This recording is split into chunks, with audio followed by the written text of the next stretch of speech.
John Sleeman, welcome to Paper Napkin Wisdom. Thank I you. am so excited to be having this conversation in this beautiful building with you. Thank you. It's nice that you could come and talk to us. I hope the people listening to your podcast enjoy it. Well, I don't know if you remember this. I said this once before, but when I was just after college and university, I started a business. It was called Fingertips, because back in the day of trying to find out when somebody had a good wing night or another thing, and money was short. So I was a hunter for the wing nights.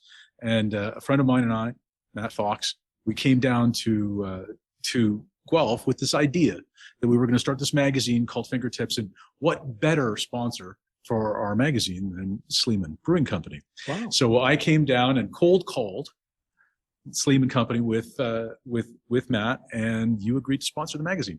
This was a billion years ago when we still made My magazines. goodness. Well, and I hope the relationship turned out well. It was That's fantastic. great. Thank you. I mean, magazines went the way of Yeah. the caveman, but nevertheless, it was a lot of fun. And Well, that's good. So this is my second time. Well, it's nice to chat with you again. Yeah, likewise. So, John, you shared a really interesting napkin with me, and it says start a pub. Why did you share that with me?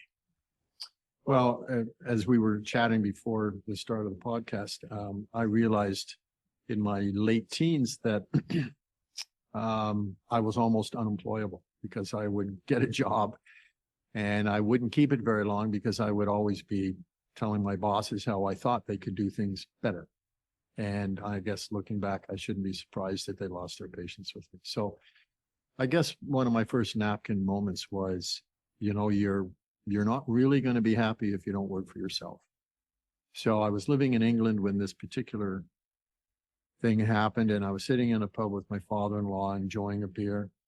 And he and I were chatting about, what do you think you're going to do with your life? And he had got me a job working for a large telecommunications company. And while it was very generous of him, and I was also living in his house, they were very generous. I realized that my passion wasn't in working for somebody else. So my first napkin moment was, okay, you better figure out what you want to do for your life. And you won't be happy working for somebody else. So the aha moment was, I think you're going to have to work for yourself.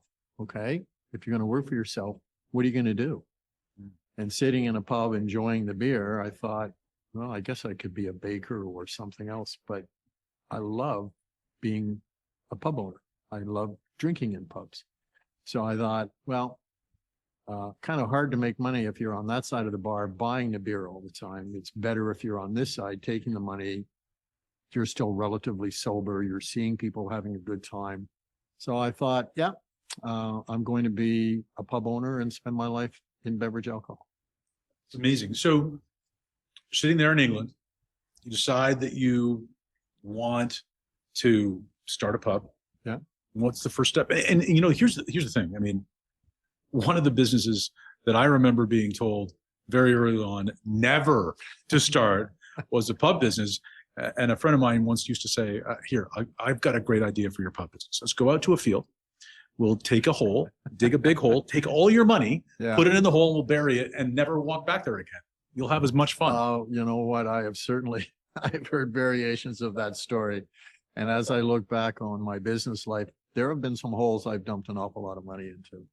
I remember trying to come up with a business plan and thinking, well, I love pubs, therefore everybody else will. So I came back to Canada and literally went and got a skill saw and started building a pub in Oakville, right across from a university campus, a college campus, because as you and I were talking earlier, college kids don't always have money for food and clothing and tuition, but they always have money for booze. So I started the pub with kids who had to walk by my door to get to the classroom and then walk back past my door to get to their dorms.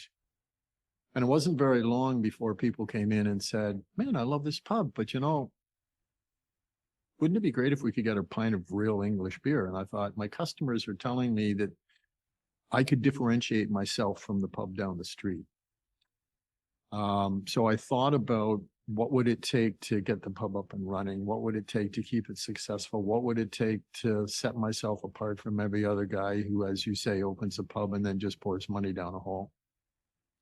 And it was a realization that you need to have something that sets you apart. And if your customers are saying, I'd like a pint of Guinness, then you get on a plane and you go and talk to the people at Guinness and say, I'd like to bring your beer to Canada. No, so John, that's not a normal thought, right? It's just, first of all, that's Well, it's pretty normal for me. that's not, the first thought isn't normal.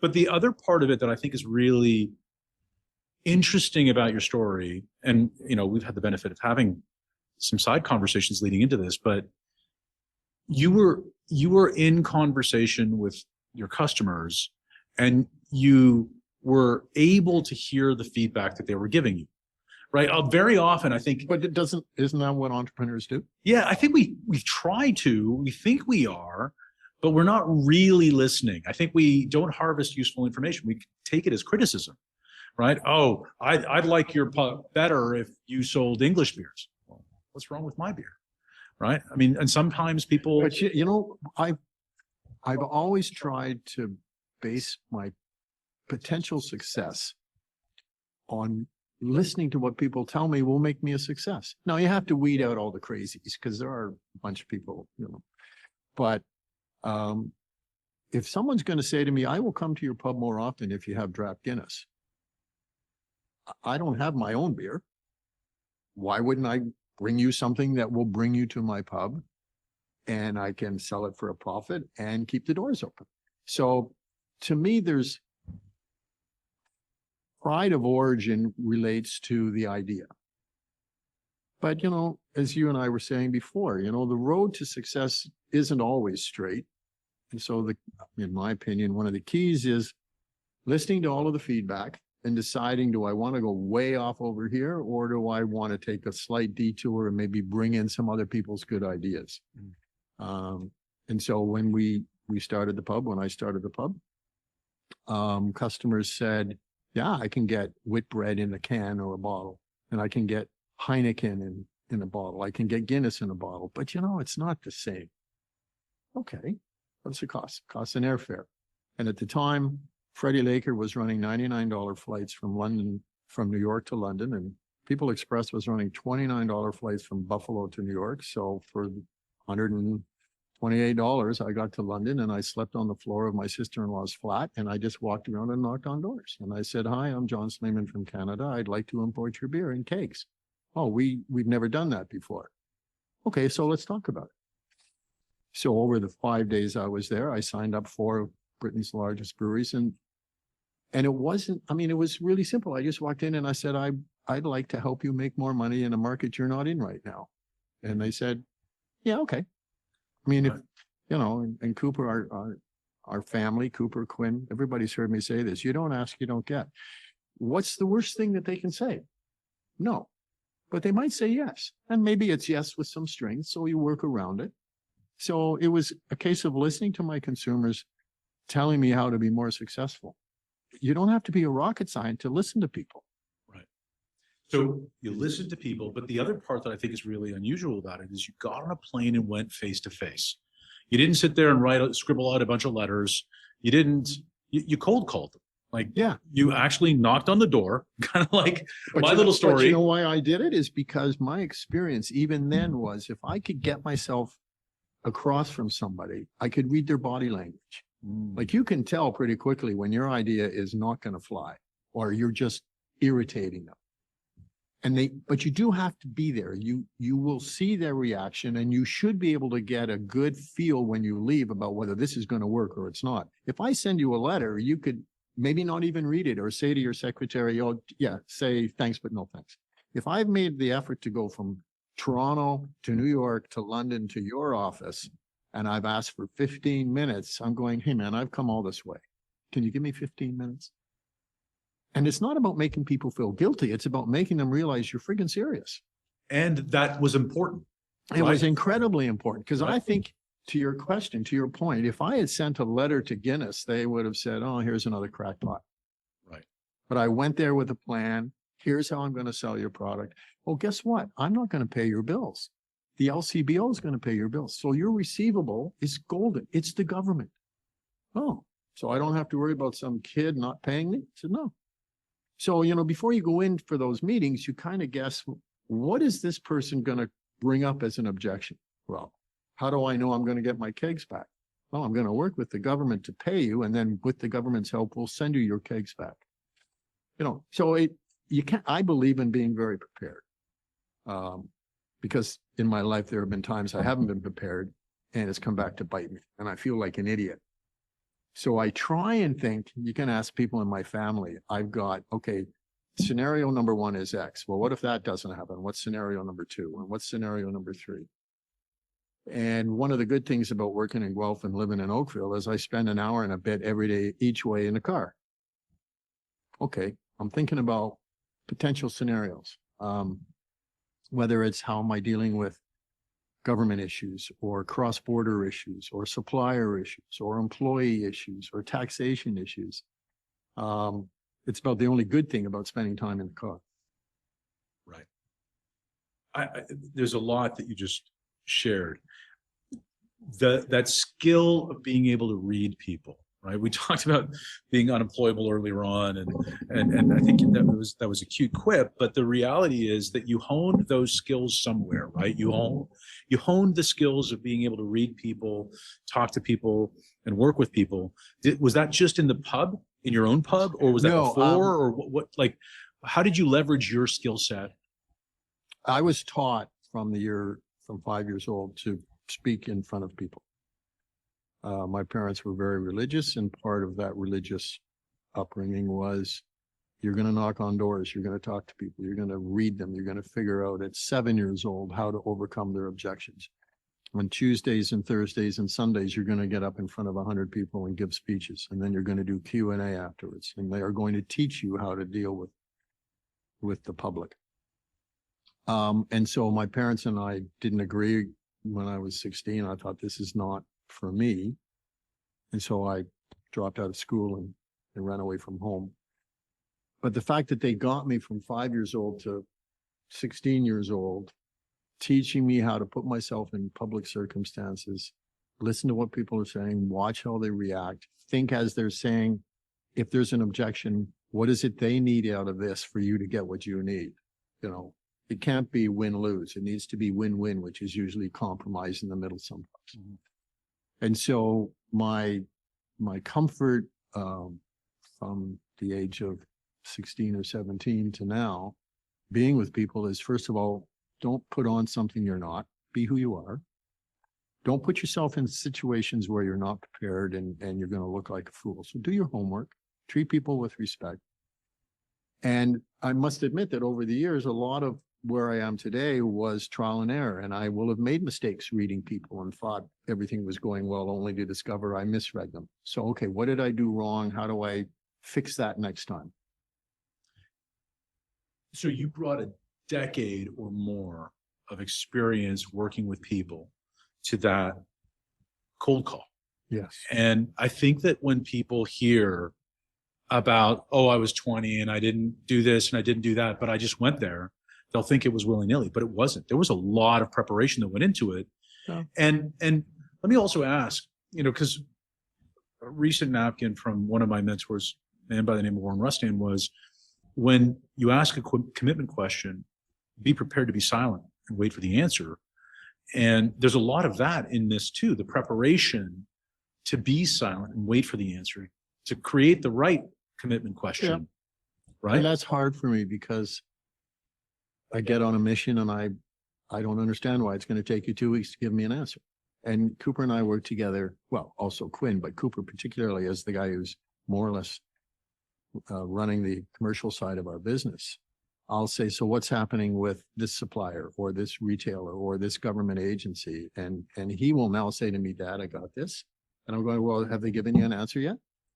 With that, we got to give them time to think about it. And here's what I'm doing behind the scenes. And so, they say that as you get older, you're supposed to be more patient. I am less patient because I'm thinking, shit, I don't have long to live. Let's get this done.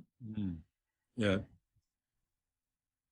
Do you feel, I want to honor that comment. Do you feel like there's this long list of stuff? I mean, one of the reasons why And it's not a secret. One of the reasons why I came knocking on your door, cold calling you to join me here is you have a history of working to bring beer across borders, bringing spirits across borders. You've done this. You're an international entrepreneur. You're well known here, but you've brought the world here. And I think a lot of people don't know that you brought Guinness to Canada. You brought these great brands to the country before you got into your own beer business, right? Yeah, that's true.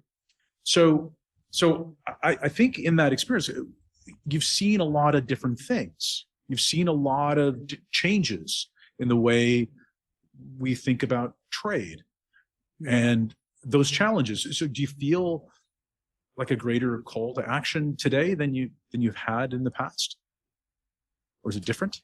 I mean, not really. I mean, I start a business enterprise and I want to see it through to the success. Certainly aware of the pitfalls. Learn that, to my very pleasant surprise, I've outlived an awful lot of people who said this wasn't going to work, whether it was at government level or suppliers, because they often change. And the guy that said no yesterday is replaced by someone I should see today because he might say yes. Right. So, the only call to action is get up and do your job, as Bill Belichick said, and so let's go back to, it's a no-brainer today. Like, I mean, anybody, anywhere says it's a no-brainer to get the distribution license for Guinness. That's a gold mine. What are you talking about? But that wasn't the case back then. And it wasn't a slam dunk because, we were talking about it. Even the idea of bringing a keg into the country wasn't something that could be done back then. Yeah, it's true. I mean, to our earlier conversation, I tend to say yes first. Then I figure out how to deliver on the yes. I tend to ask forgiveness instead of permission, because once you're doing something, it's a lot harder for someone to say you have to stop. If I'm bringing in Guinness and somebody doesn't like it because it contravenes some rule, I say, well, I'm still bringing Guinness. How do we change the rule? So I remember going to see the people at Guinness first in London, and then they said, no, export Guinness comes from Dublin. So I went to Dublin and they said, well, we make Guinness in Canada and put it in a bottle. I said, yeah, I know, but my customers want draft Guinness. And they said, well, if you really think someone's going to drink it, and I'm sitting there incredulous going, you should be selling me like this is the best liquid in the world. But you're saying to me, if you think somebody wants it, then you need to see Joe Bloggs. And at that time, Labatt's had the rights to make Guinness. And so the folks at Park Royal said, after you talk to them in Dublin, if you can get them to supply you the stuff, go and talk to Labatt's and they'll have to agree that you can bring in a product that could possibly compete with their bottle product. All I remember is that my customers wanted the real thing. They could buy bottled Guinness from Labatt's, which was a great product. It's called Foreign Extra Stout. It was based on a recipe in Jamaica, which is a different Guinness. It's not the Guinness the Irish drinker wanted. So I went and I said, how much is it going to cost for you to allow me to bring in Guinness in kegs? And they said, we don't think anybody's going to drink it. So give us, I think they said $7 a barrel as a royalty payment, or $5 a barrel or something. And I said, sure. I had no idea how I was going to pay for it. I realized afterwards, I just put the price up $5 or $6 or $7 and we're good. And so we went and made the deal, and suddenly people were coming out of the woodwork going, man, this is fabulous. How did you do it? And I said, I just went and asked people. You can't be afraid because something looks too big to do.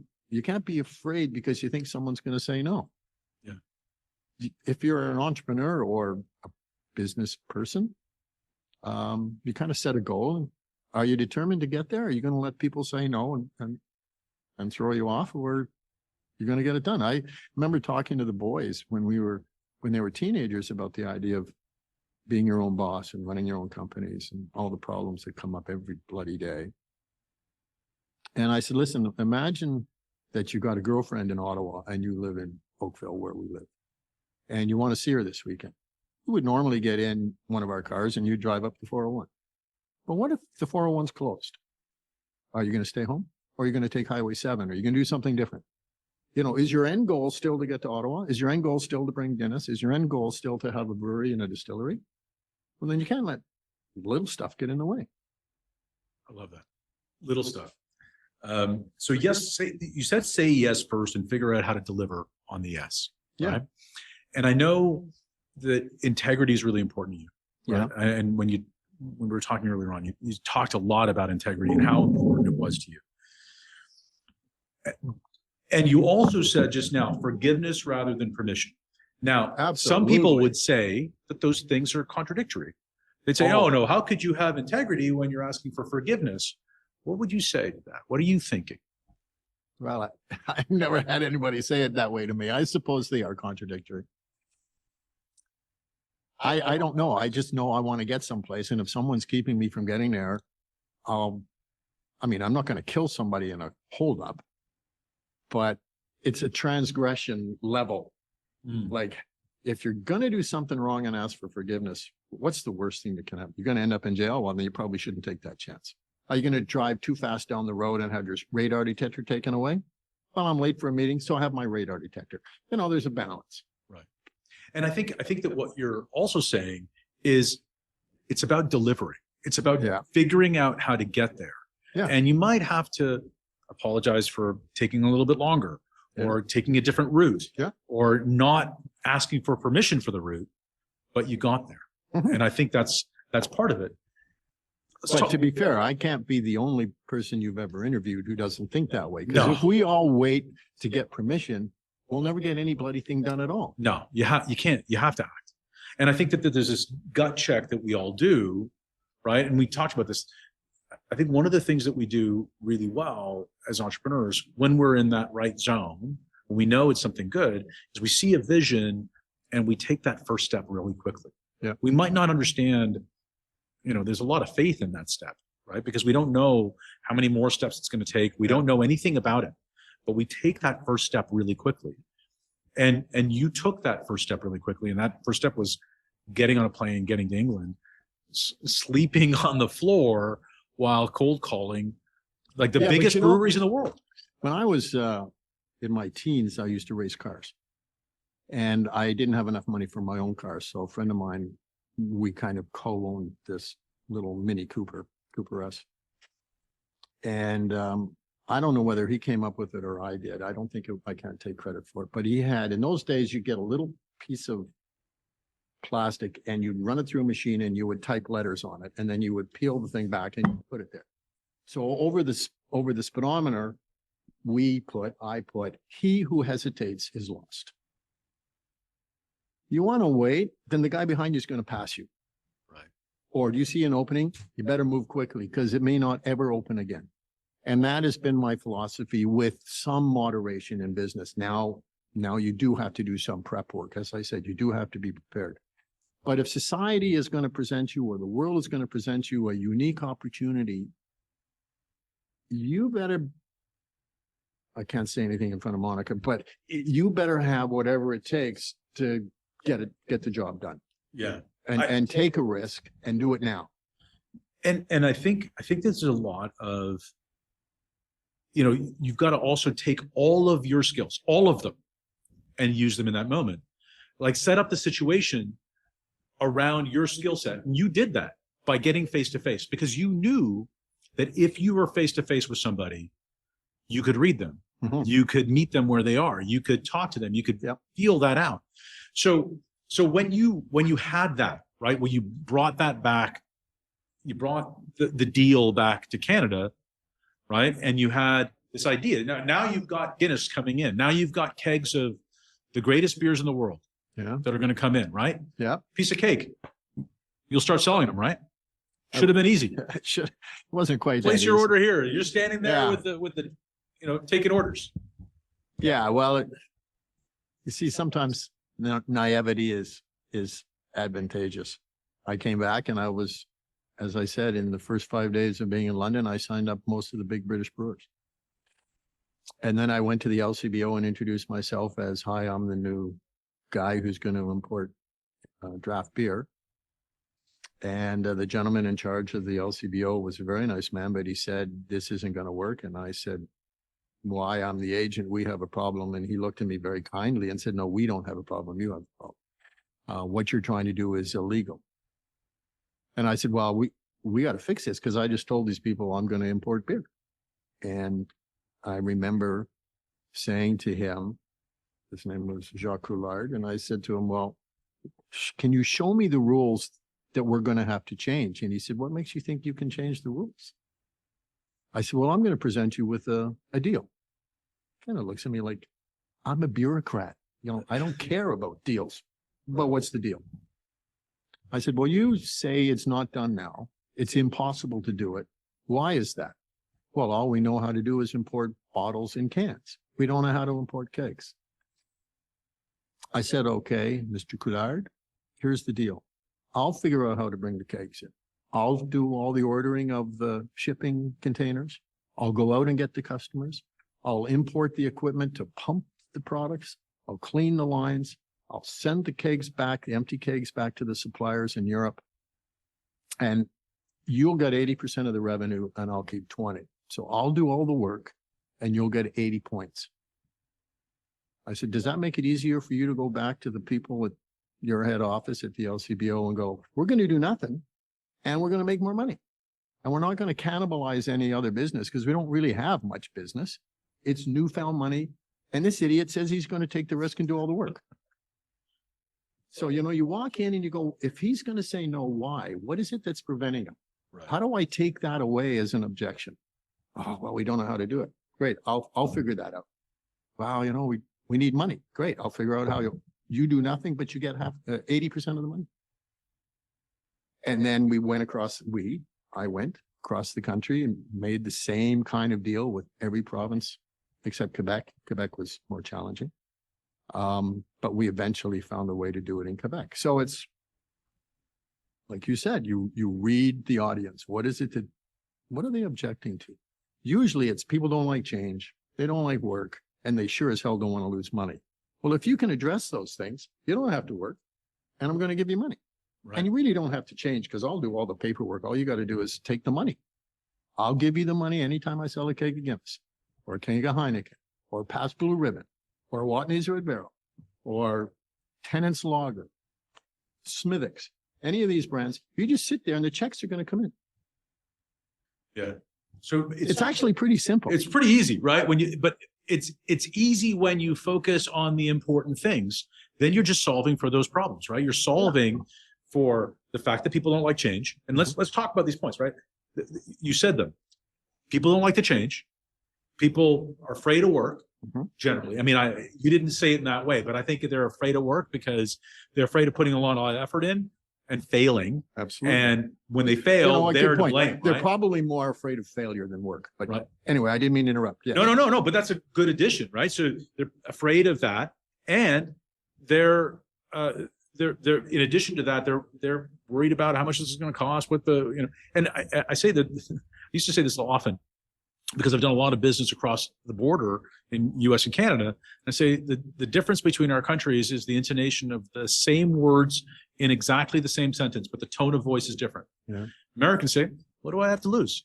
Canadians say, what do I have to lose? That's a good point. Right. And that's the mentality that you're dealing with. But if you know that, then you're solving for that, aren't you? Yeah. Well, as you say, I mean, our business culture to a certain extent, certainly our banking culture is based on the British banking system, as is our system of parliament. And the British and the Canadians, by and large, are risk averse when it comes to business and putting themselves out there. And what if I lose everything? Well, you know, if you're young enough and you lose everything, you start again tomorrow. I often said, if I lose it all, I'll wake up and go and flip burgers at McDonald's and we'll get back on the bike. Americans are, as you said, hey, I got nothing to lose. Let's give it a go. And that's, I think, one of the reasons that America has become so successful in the world of business and enterprise is because there's almost always someone willing to back someone who's got a good idea and willing to take a risk. It's harder to find those institutions in Canada. Yeah. So you solve for that risk by doing the work, by putting up the points, by making that happen. And so now you've got permission to bring this stuff Yeah. into the country. But now you got to actually move it. Right. Yeah. So now you got the real problem, which is solved by shoe leather, I think. Yeah. And, with Guinness, to a case in point, and this is probably way too technical for most people, but I discovered that in Canada, draft beer, you need something to push the beer through the beer line to make it come out into your glass. And traditionally, when I started, people had a little air compressor in the kitchen someplace in their bar, and the air was taken in and put into the beer keg, and the beer came out.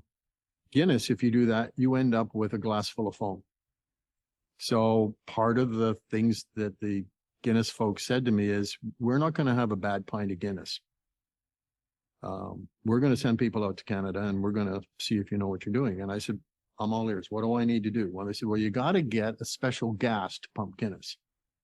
I said, well, so I guess an air compressor is not going to work. No, you need to have 2 gas cylinders, nitrogen and CO2, and they need to be mixed at 70% and 30%. So that's how you get the creamy head on a pint of Guinness. I said, okay, I'll do it. Came back, and all the gas suppliers looked at me and said, I have no idea what you're talking about. So I ended up going to a welding supply company in Mississauga saying, can you make me some special gas? And people were going, no. I said, no, you don't understand. We're bringing kegs of Guinness, and I'm going to tell people that you're the only guy who has this gas, and I'm going to sell Guinness to all these pubs, and they're going to come to you for the gas. And then we're going to say what a great company you are and how good that pint of Guinness is. And it's all because of you. Well, yeah, we'll do it. So, the answer is no. Well, why is it no? Well, we don't know how to do it, and we don't know why we should bother. Well, here's why you should bother. Yeah. So, it just comes back to, why is the answer no? Can we find a way to make it a yes? And at any given one of these, like the thing that I'm loving about this story is at every turn, there was a challenge that was not on the book, right? It wasn't a beer challenge. Yeah. It wasn't a pub challenge. It wasn't a pour it in the glass challenge. It wasn't a serve it challenge. It was import legislation problem. There was obviously there were challenges with who's going to do this, how they're going to do it. It's illegal to do. You solve that problem. Then it's technically impossible to do because the equipment doesn't exist to be able to do it. You have to solve that problem, right? Did you know about all the problems when you started, or was it just the next problem when you got there? Not a bloody clue. If I knew all the problems, I might have been dissuaded. But I'm a fairly glass half full kind of guy. Like, got a problem? Let's fix it. I'm a fix it kind of guy. And if I want something bad enough, I'm not going to let something like I don't have the right gas to pump Guinness. That's Jesus. I got everything else done. That's not a problem. So you just need, and you can talk to Cooper and Quinn about it, and the folks who work at the distillery and the people who work at the brewery. I mean, you wake up every day, there's going to be a problem. What kind of person are you? Are you the kind of person that fixes problems, or are you the kind of person that goes back to bed? Don't work for me if you're the type that goes back to bed. Yeah, it's amazing. So it was dealing with the next step every single time as it came up, right? And the challenges came together. You distributed Guinness across the country. Yep. And of course, all the other beverages. I'm showing my preference for Guinness a little bit. And of all those brands, Guinness is the one still in my fridge today. But you got thrown another curveball along the way, right? Like you were building the brewery business. You were selling beer now. Let's sort of fast forward to the fact that you figured out the technical challenges and you solved the sales problem. Because once people start drinking the beer that they wanted or they were asking for, they were going to keep on coming back to the pubs. They're generally pretty brand loyal. Right. So what happened next? You got a bit of a surprise. Yes, I did. Yes, that's an understatement. So the point in time that you're speaking about, I was probably in my mid to late 20s, maybe. And I alluded to earlier in our conversation that my parents and I had a parting of the ways when I was a teenager. And so just when I would be sitting having a beer with my parents, I left home. And my parents didn't consume alcohol. So here I am. I leave home. I go and live in England. I marry a girl in England. I come back. I build a pub. I start a company importing beer to other pubs all across Canada. And I'm, as I said, in my mid to late 20s, and life is looking pretty good. And my father's sister, my aunt, who I adored, but I was not allowed to see. And I hadn't spoken to her for more than 10 years. She said, and she was living in Ottawa where I was raised. I was in Mississauga, and she said, I'd like to come and see you. I need to talk to you about some family things. And so she said, her name was Florian, and she said, I want to come, but don't worry, I won't stay too long. I said, well, I'd love to see you, Florian. How long would you like to stay? She goes, well, I'll take the train down on a Friday night, and I could be gone by Saturday night.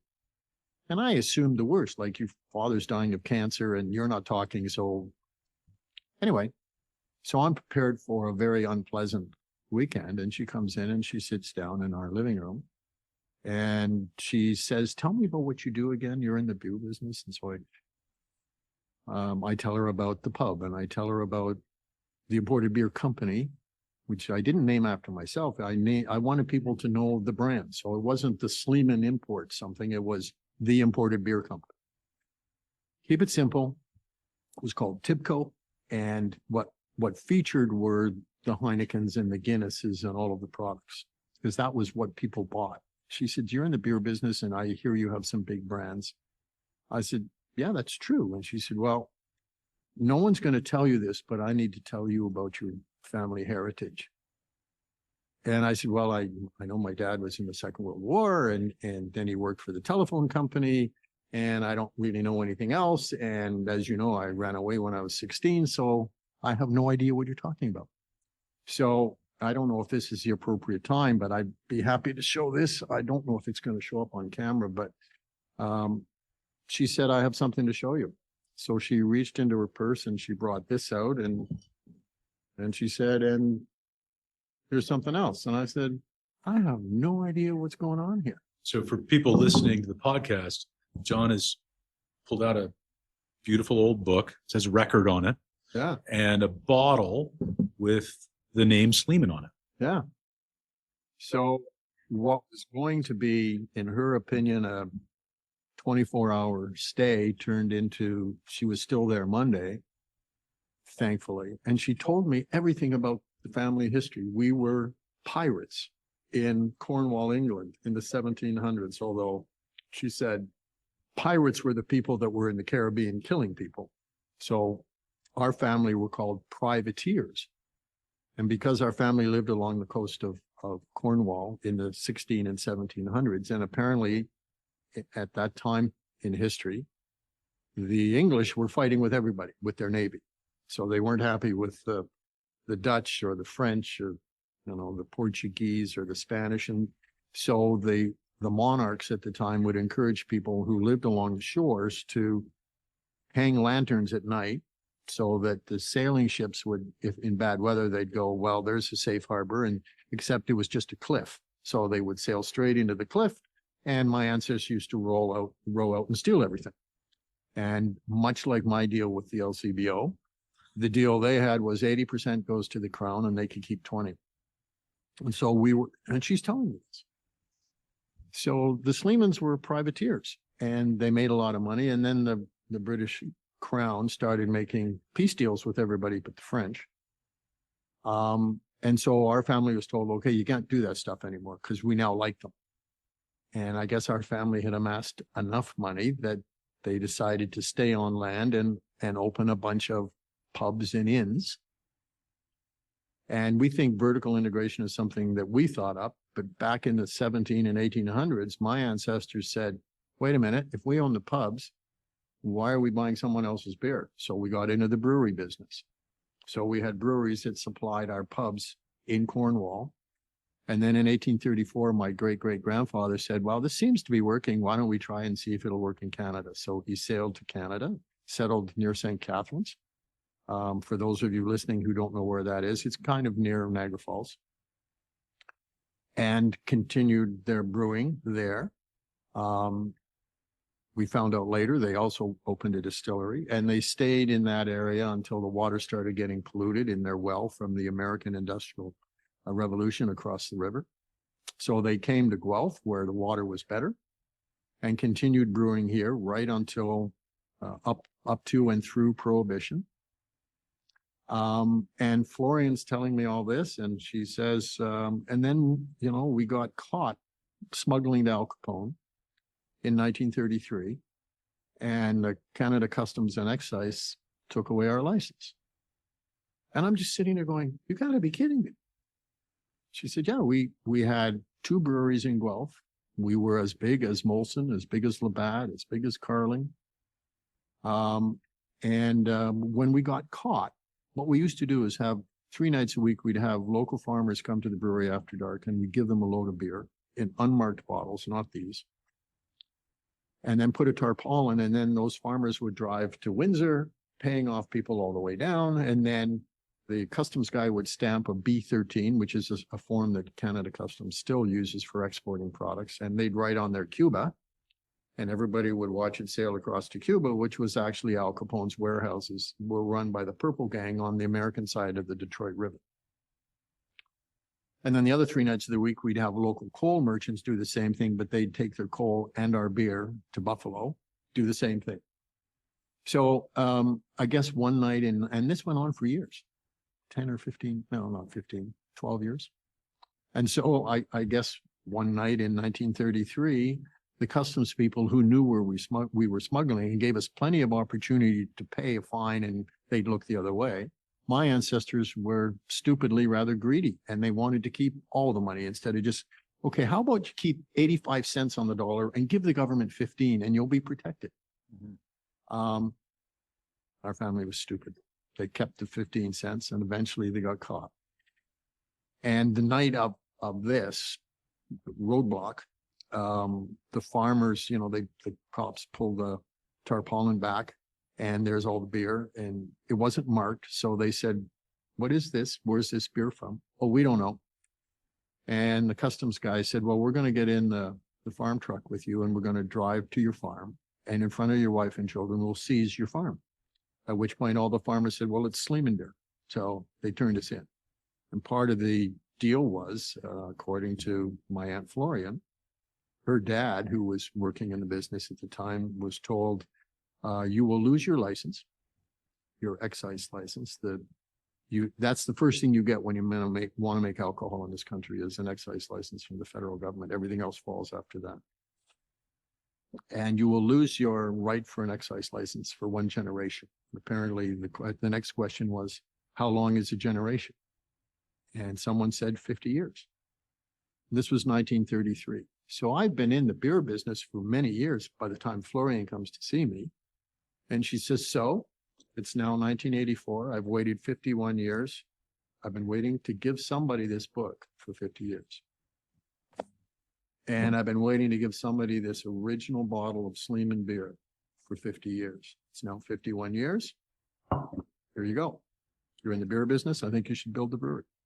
It's amazing. We're going to pause this conversation and come back in part 2. Okay. What a gift. Thank you, John. I'm very lucky. Oh, you're welcome. It was nice to chat with you. Likewise.